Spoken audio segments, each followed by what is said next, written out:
Good afternoon, and thank you.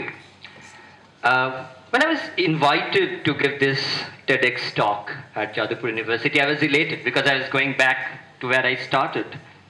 But I was also a bit apprehensive about the title because the general perception, the general discourse when we talk about future is extremely monolithic. We think of only what I call a technological utopia. Technology is very, very important, but there are also limitations to it that we should be aware of.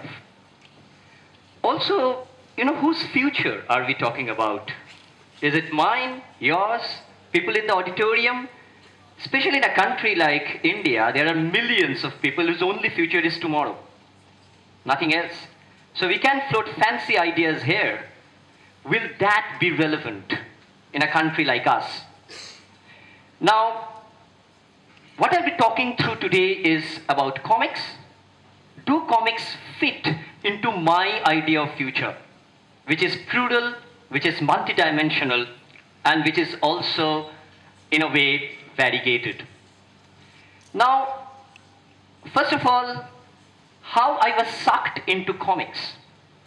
I was doing English literature in Jadavpur University and had an inclination towards visual arts. I was also a practicing visual artist, and one of my professors, Nilanjana Gupta, encouraged me to do cover designs, book cover designs.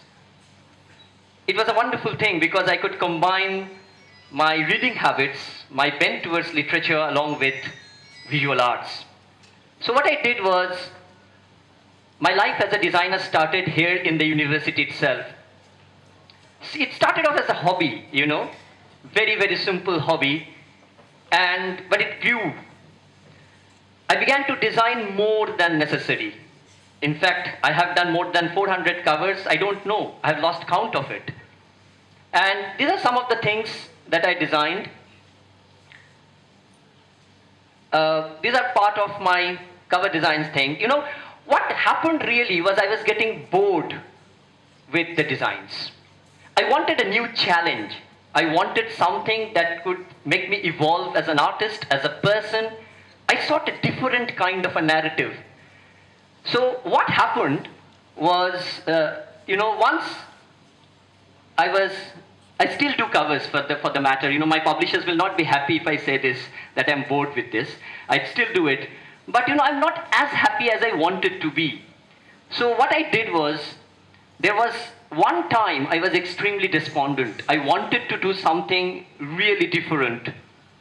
One of my professors, Abhijit Gupta, actually gave me a book. It changed my life. David B. Epileptic. It's a comic book. And I must tell you one thing, that as a Bengali boy, I was brought up in a staple diet of comics. Arundadev, Batul, Hada Bhoda, Tintin, Asterix, you name one. I was a compulsive reader. But I never saw, a story narrated in the comic form like I did. It fired my imagination, Epileptic. It's a story about the epilepsy of the author's brother. And somehow, I felt that it was told in a very, very novel form. I got my calling, and this is what I wanted to do next. So what happened is, some of the students in Jadavpur and some of the teachers came together to bring out this magazine called Righangchu, of course taking a cue from Shukumar Rai's short story. It was a very short affair. Only three editions were published, but it was something that made me happy. So if you look at Righangchu, you have everything very amateurish about it. But this also made me change my course of academic study as well. I changed my PhD topic.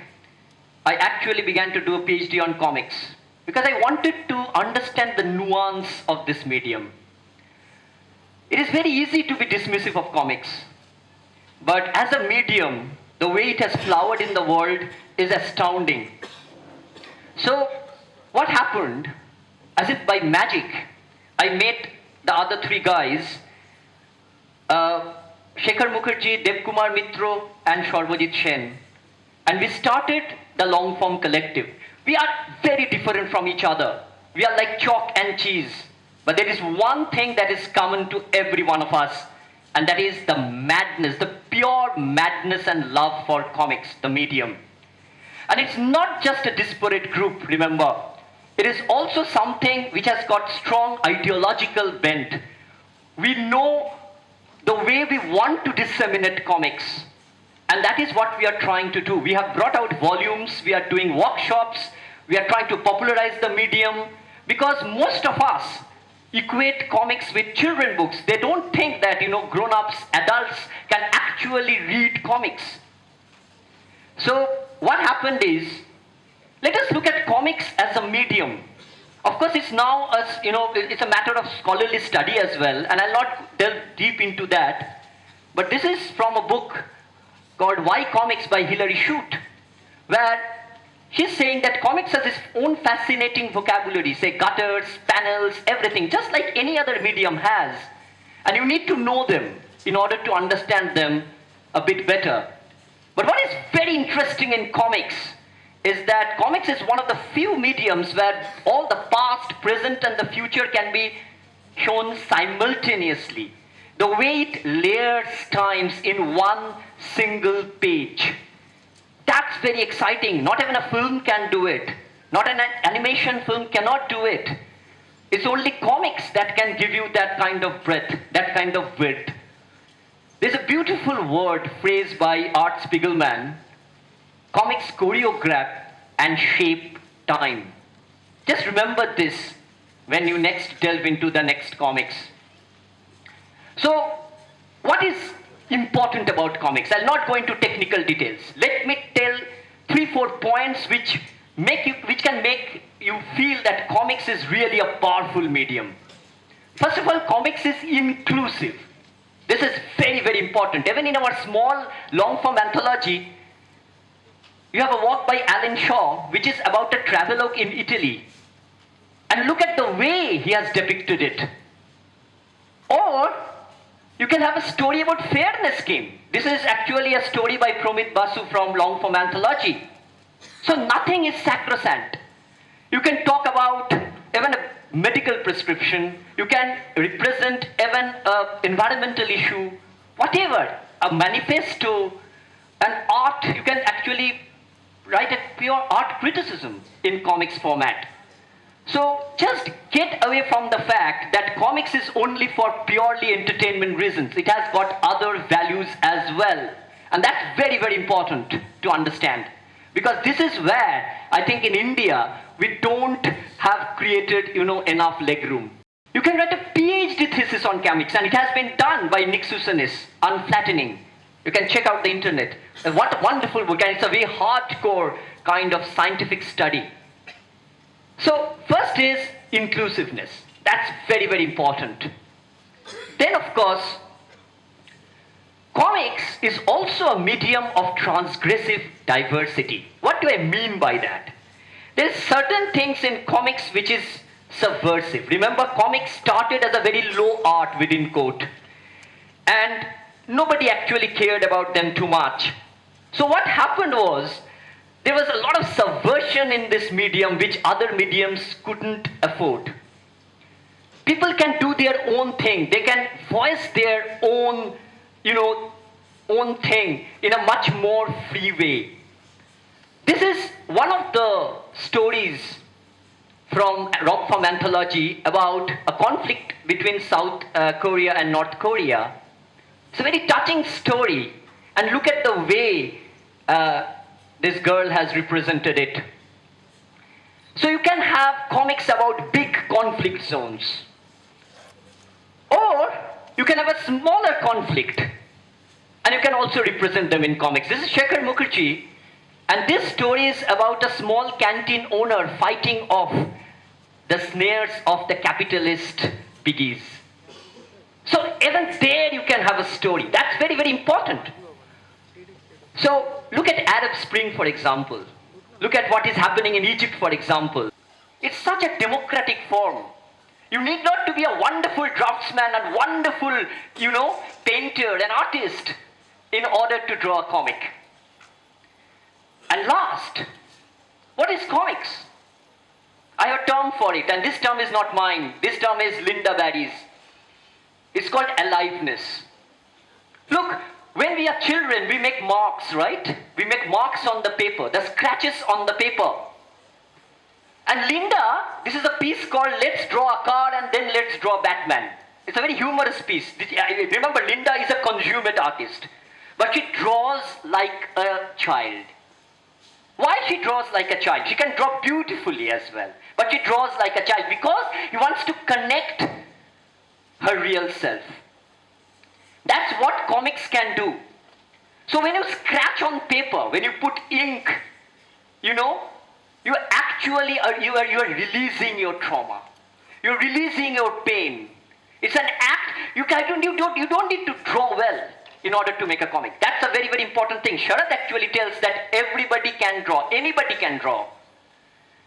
It's very curious to note that, most of us actually begin our, career, in studies by making marks. But when it comes to drawing is regarded as a specialized thing, not a universal thing. Writing is universal, but drawing, it is only it's only something that somebody can do. Specialized person can do. People, we have many apprehensions about drawing. People will laugh at it. And Linda has a beautiful word, and I just want to quote this from Linda's. When somebody learns to draw, remember, the learning process, the first thing that goes is aliveness. The raw scratches cannot replace whatever you have learned. Make a doodle. Now, here, you will feel happy. That's more important. When somebody learns to draw, to render, is the first thing that goes is aliveness. But what if the way kids draw, that kind of line that we call childish, what if that is what a line looks like when somebody is having an experience by hand? The very intervention of hand-drawn labor, whether you do it in a vacuum, whether you do it on a pen and paper, it doesn't matter. You can use technology later, but the first intervention is human. And I'll end, of course, by David B. only, because I started off with him. There's a beautiful quote. When he was doing epileptic, he was depressed. And he says that, I can leave my pain on the paper. The act of drawing was like medicine to me. So, if you have a narrative, you can go and shoot an elaborate movie. You can go and do an elaborate animation. This requires special skills. But what if you just draw? What if you just doodle? What? Now, of course, the internet has opened up. You don't need to publish as well. Look at drawing as therapy. Look at drawing as an armor. Look at drawing as a refuge. And once you do it, I can guarantee you, you will be the happiest person on the world. Now, I always end my lecture with this drawing. This is actually a comic book called Untitled by Frederick Rush. It has got no pictures. It is based on the grids of a very famous comic book called The Black Hole by Charles Burns. So the first page is what I call the panels, but it is all two-dimensional. The next page you can see, if you probe further, that two-dimensionality has actually made way to a three-dimensional hidden space. And of course, if you probe further, the spaces will expand. Remember, in a comic, you can always linger that bit more.